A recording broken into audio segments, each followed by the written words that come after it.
సర్దార్ సర్వాయి పాపన్నది ఘనమైన చరిత్రని 374 సంవత్సరాల క్రితం కులం మతం జాతి భేదం లేకుండా సుమ సమాజం స్థాపన కోసం పోరాటం చేసిన గొప్ప యోధుడు అని మాజీ మంత్రి ఎమ్మెల్యే హరీష్ రావు అన్నారు.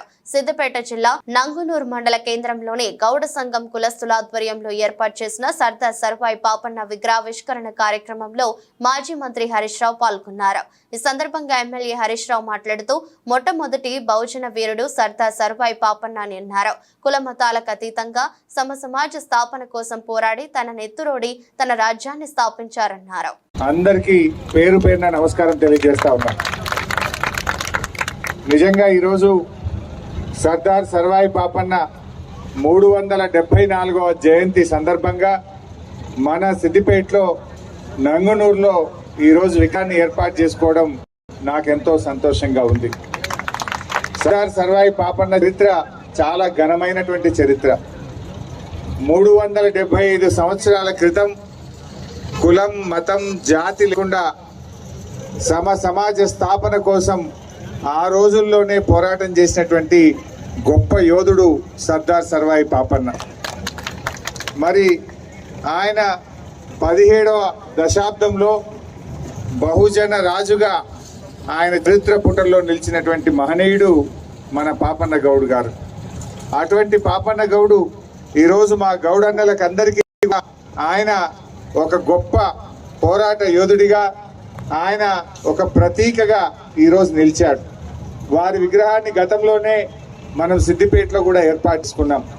ఈరోజు నంగునూరులో ఏర్పాటు చేసుకోవడం కూడా నాకు చాలా సంతోషంగా ఉంది.